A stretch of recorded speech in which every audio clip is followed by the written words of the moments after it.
నేర్పుతారు మీరు అక్కడికి వెళ్ళి? ఆలోచిస్తున్నారా? పరలోకంలో ఉన్న ప్రధానులకు, అధికారులకు ఏమి నేర్పిద్దాం?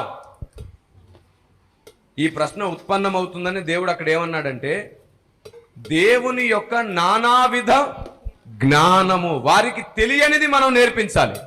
ఎవరికి తెలియనిది? పరలోకంలో ఉన్న ప్రధానులకు. ఇప్పుడు మీరు సంఘానికి దేని కొరకు రావాలన్నమాట? అది సంగతి. మనం దేనికోసం వస్తున్నాం?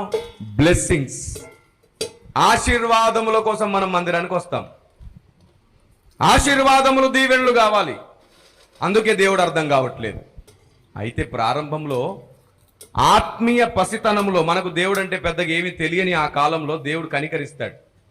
పిల్లలు ఏదడిగినా మనం ఇప్పిస్తాం కదా, అలా దేవుడు కనికరించి మన ప్రతి అవసరత, చిన్నది పెద్దది అన్నిటినీ ఆయనే సమకూరుస్తాడు. కానీ ఎదిగిన తర్వాత మనకు మనము కానీ ఆలోచించుకొని నడుచుకోవాలి. మనకు దేవుడు అర్థం కావాలి, వాక్యం అర్థం కావాలి, జీవితం అర్థం కావాలి, విరిగి నలగడం అర్థం కావాలి, పోరాడడం అర్థం కావాలి, ఆశీర్వాదం అర్థం కావాలి, వారసత్వం కూడా అర్థం కావాలి. ఇన్ని అర్థమైన తర్వాత మందిరానికి ఆశీర్వాదాల దీవెనల కోసం ఇంకా రాం మనం. చనిపోయే వరకు ఆశీర్వాదాలు దీవెనలు అంటూ మందిరానికి వస్తే ఎత్తబడేటప్పుడు బుద్ధి లేని కన్యకలే ఎత్తబడతారు. బుద్ధి లేదు అంట కన్యకలకి. ఏం లేదు విడవబడిన వారికి? దేవుని గూర్చిన బుద్ధి, దేవుని గూర్చిన జ్ఞానం లేదు. మందిరానికి ఆశీర్వాదాలు దీవెనల కోసం కాదు రావాల్సింది.